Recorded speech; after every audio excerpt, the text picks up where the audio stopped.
मानपुर के इस हेलीपैड की गुरुवाही की पावन धरा को सेवा जोहार करता हूँ और यहाँ के समस्त पैन शक्तियों को याद करते हुए खेरोदाई नड़ोदाई पंधक पनिहारदाई पाँच बाव ध्यान पैन ठाकुर खीला मुठवा दादा को सेवा जोहार करते हुए मैं जो है अपनी बात रखने से पूर्व आप सब लोगों का पहले समर्थन चाहिए।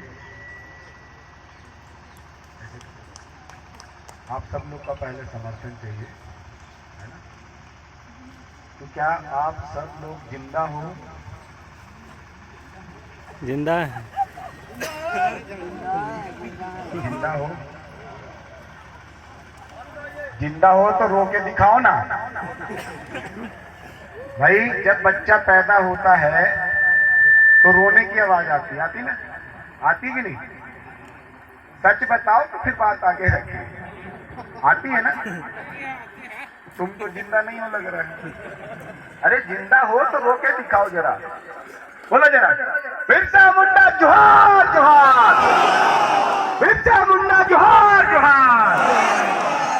जोहार जोहार इसीलिए बोलते हैं जब बच्चा पैदा होता है तो उसकी पहली आवाज कैसी होती है? जोहार। कैसा होता है? जोहार, है ना? तो आज तो धरती आवा ज्योति पुंज भगवान बिरसा मुंडा की जन्म जयंती मना रहे हैं। किसकी जयंती मना रहे हैं? जन्म जयंती की, है ना? और क्यों मना रहे हैं? आवश्यकता क्यों पड़ गई भाई बिरसा मुंडा की जन्म जयंती मनाने की? भाई तुम अपनी भी तो जन्म जयंती मना सकते हो, क्यों नहीं मनाते? सवाल है ना? तो सवाल का जवाब कितने लोगों को चाहिए? जितने लोगों को चाहिए तो ना हाथ उठा के जरा जोरदार ताली बजाओ अपनी। जब तक सदन का समर्थन नहीं मिलता है तो राधे श्याम का कोड़िया कुछ नहीं बोलता, है ना? क्योंकि आप हो तो मैं हूं और आप नहीं हो तो मैं कहां पे? कहीं नहीं, है ना? सबसे पहले आज के हमारे मुख्य अतिथि जो राज्यसभा सांसद रहे हैं और जो भारतीय जनता पार्टी के राज्यसभा सांसद रहे हैं, उन्होंने उनकी दलगत राजनीति को देखा, उन्होंने सामाजिक क्रूरता को देखा और उसके दामन को छोड़ के जो है आज समग्र विकास क्रांति आंदोलन जल जंगल जमीन के लिए हक अधिकार के लिए लड़ने के लिए जो है आपके साथ खड़े हुए हैं। उनका मैं आज के इस कार्यक्रम में बहुत बहुत धन्यवाद सेवा जोहार। और उनके साथ में चल के आए हमारे तेज प्रताप उइके जी जो जस्ट व्यवहारी विधानसभा से जो है लगातार प्रयास कर रहे हैं कि आपका साथ और सहयोग मिले तो आपके हक अधिकार की बात को जो है सदन तक पहुंचा सके। ऐसे हमारे तेज प्रताप उइके जी के लिए भी सेवा जोहार। और हमारे मंच में बैठे हमारी मातृशक्ति, हमारे पितृशक्ति और हमारे मुनीम पटेल जी, शंकर सिंह जी, नृपलाल पटेल जी, राजेश प्रसाद चौधरी जी, मंजू सिंह बौद्ध, मनोज कुमार पटेल जी, मुकेश कुमार पटेल जी, हेमराज सिंह टेकाम, हेतराम चौधरी जी, रामचरित यादव जी, बेलाबाई हमारी, मालाबाई, विजय कुमार पटेल जी, केशव जायसवाल जी, चिल्हारी से पधारे हमारे सम्मानी और महक बरकड़े जी, और ऐसे हमारे तमाम साथी, हमारे शहडोल जिले से आए हमारे गोंडवाना गणतंत्र पार्टी के जिला अध्यक्ष छत्रपाल सिंह जी, आपको भी सेवा जोहार। रामलाल चौधरी जी, पलजा वाले नवल सिंह धुर्वे जी, आप सबको सेवा जोहार पहुंचे राधे श्याम का कोड़िया। साथियों, क्योंकि समय बहुत कम है और मुझे जो है निकलना भी है घर, सबसे पहले आप सबके चरणों में राधे श्याम ककोड़िया का पुनः बार बार बंधन सेवा जोहार पहुंचे। आज के इस कार्यक्रम के आयोजक मानपुर विधानसभा क्षेत्र की समस्त जनता मतदाताओं के द्वारा आज का ये कार्यक्रम ऑर्गेनाइज किया गया और जिसमें हमारे उमरिया जिले के जिला अध्यक्ष हमारे कोल साहब, आपने भी बढ़ चढ़ के हिस्सा लिया। ऐसे तमाम हमारे पटेल जी, हमारे खान साहब और जिनका मैं नाम नहीं ले पा रहा हूं, तो उन सब के चरणों में सेवा जोहार पहुंचे। और सबसे ज्यादा सेवा जोहार मेरा जो है हमारी पुलिस प्रशासन को पहुंचे, मुझे ऐसा लगता है कि अभी से मेरे को मुख्यमंत्री बना दिया है इन्होंने। इतनी अच्छी मेरे को सिक्योरिटी देते हैं, इतनी अच्छी सेवा देते हैं। मुझे तो आज ऐसा लग रहा था कि आज मोहन यादव और राधेश्याम काकोड़िया का टक्कर होने वाला है। आज ये पूरा मैदान भर जाएगा, मुझे ऐसा लग रहा था। लेकिन प्रशासन ने अपना ही कार्यक्रम कहाँ रख दिया, शहडोल में रख दिया। और जितने भी सरपंच हैं और जितने भी सचिव हैं उन सबको टारगेट दे दिया कि एक एक गाड़ी तुमको भर के कहाँ लेके आना है, शहडोल लेके आना है। तो कोई बात नहीं, जो पैसे के दम पे और वाहन गाड़ी बस में देख रहा था लगातार निकल रही थी, तो बहुत बहुत धन्यवाद उस पैसे वाली सरकार को भी जो खींच के ले गई वहां से। कोई बात नहीं, आंदोलन जारी है, जल जंगल जमीन का अधिकार जारी है। और सबसे ज्यादा मैं धन्यवाद देना चाहूंगा जो इस मानपुर विधानसभा क्षेत्र के 132 गांव जो बांधवगढ़ से विस्थापित होने वाले हैं, और जो कटनी और उमरिया जिले के जो 114 गांव भोपाल परियोजना के नाम से विस्थापित होने वाले हैं। इसके साथ साथ में जो बफर जोन, कोर जोन से लगे हुए जो कोयले की खदान है, जैसे माला चुआ है, आपका आमा डोंगरी के तरफ से जितने भी खदाने हैं, सबसे जो विस्थापित होने वाले थे, उन्होंने समझा अपने पूर्वजों की विरासत को और अपनी आन बान शान को।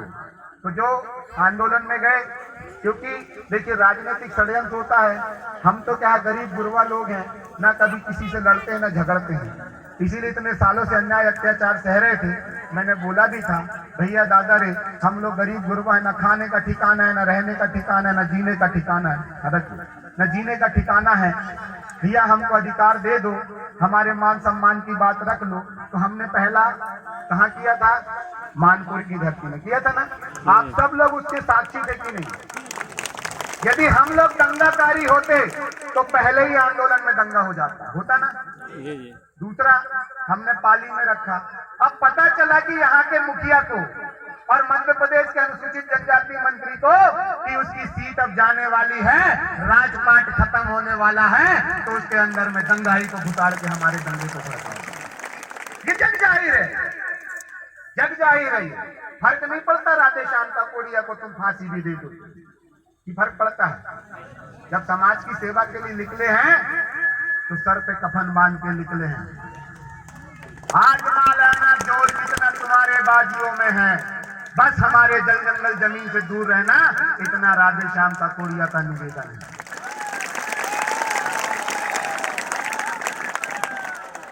जहां हमारा जन्म हुआ, बोलते हैं संस्कृत में इसको कहावत है, दादा आप नहीं पढ़ा होगा, जननी जन्मभूमि स्वर्ग से भी अपी। जननी जन्मभूमि, जो माँ जिसने आज मुझे पैदा किया, और वो धरती दाई जिसने अपना सीना फाड़ के जो है हमारा पेट भरा, हमारा शरीर बढ़ाया, उससे बढ़ के दुनिया में कोई चीज है क्या? नहीं। तो उसको हम कैसे, उसके ऊपर में अन्याय अत्याचार होते हुए कैसे देख सकते हैं? देख सकते हैं क्या? इसीलिए मैं फिर से मन से बोलता हूं कि राधेश्याम काकोड़िया का 3 सिद्धांत है, मूंद सूल सर्दी में चलता है। पहले आवेदन, फिर निवेदन, और जब पानी सर से चले जाए तो क्या होता है? जोर से दोनों हाथ खड़ा करेगा, क्या होता है? क्या होता है? अब जो सामने आएगा चूर हो जाएगा। क्या कहते हैं? और उस क्रांति में हमारे पूर्व जिला अध्यक्ष सूर्यपाल आर्मो जी, ईश्वर हमारे पूर्व जिला उपाध्यक्ष, वर्तमान जिला उपाध्यक्ष हैं, और ऐसे हमारे 1300 क्रांतिकारी जो जल जंगल जमीन के आंदोलन के लिए, अपने हक अधिकार के लिए और अपने द्वारा दिए गए जीएसटी और तमाम तरह के टैक्स के घोटाले से और अपने हक अधिकार, अपने विकास के पैसे से परेशान होकर जिन्होंने जो है आपके हक अधिकार के लिए आंदोलन किया और जो कुछ परिस्थितियों के कारण जेल में चले गए, ऐसे तमाम जो क्रांतिकारी वहां खड़े हैं, आपसे निवेदन है कि आप यहाँ पे खड़े हो जाए। डरने की बात नहीं है, कोई डरने की बात नहीं है। अरे जो मरता है उसका नामो निशान मिट जाता है, और जो समाज के लिए लड़ता है मरने की बाद भी जिंदा हो जाता है, जैसे बिरसा मुंडा। तो किस बात का डर है? अरे जोर जुर्म की टक्कर में संघर्ष हमारा नारा है कि नहीं? है ना? तो दोनों हाथ खड़ा करो जरा, बोलो, जोर जुर्म की टक्कर में संघर्ष हमारा नारा है। जोर संघर्ष करना है ना, करना है कि नहीं? किसके लिए करना है? लेकिन अपने लिए नहीं करना है, अपने बच्चों के लिए करना है। जो अरे इधर आ जाओ, काहे के लिए इधर पीछे छुपे छुपे खुल रहे हो? आओ इधर पे, जितने लोग जेल गए थे आओ। आज आपका जो है मानपुर की जनता धन्यवाद देना चाहती है कि आज वो जागी। तो उठ जाग मुसाफिर भोर भई, अब रैन कहाँ तू सोवत है। अरे जावत है हमार जल जंगल जमीन, अब कहे कहाँ सोवत है। आ जाओ यहाँ पे। अरे मुझे मालूम है आदिवासियों के हक अधिकार के आंदोलन को दो चीज से डराया जा सकता है, एक तो कोर्ट कचहरी से और दूसरा है पुलिस प्रशासन के डंडे से। क्योंकि उसके पास में ना पैसा है, ना कोई वकील है, ना कोई जज है क्या? अरे वो देश के सबसे बड़े भ्रष्टाचारी बोलते हैं, 300-400 करोड़ का घोटाला करने वाले, वो राम रहीम बोलते हैं, जिनको जो है पेरोल मिल गई और वो बाहर निकल गए। निकले कि नहीं निकले ना। हमारे दिल्ली के मुख्यमंत्री, क्या नाम था उनका? केजरीवाल जी को चुनाव प्रचार करने के लिए उनको जेल से निकाल दिया गया, लेकिन आदिवासी के शेर राधेश्याम पकोड़िया को जो है पेरोल तक नहीं दिया गया। मैंने बोला हथकड़ी में रख लो, हथकड़ी में रख लो। लेकिन इस पूरे मध्य प्रदेश में, पूरे भारत देश में पहली बार ऐसा हुआ होगा कि जो प्रत्याशी जिसे आपने चुना, किसने चुना था? मैंने 1 रुपए दिया क्या? नहीं दिया। 1 रुपए खर्चा किया क्या? मैं आपके क्षेत्र का था क्या? आपने देखा कि बिरसा मुंडा का संघर्ष जारी है। आपने देखा कि आपकी हक अधिकार की बात करने के लिए कोई तो हमारे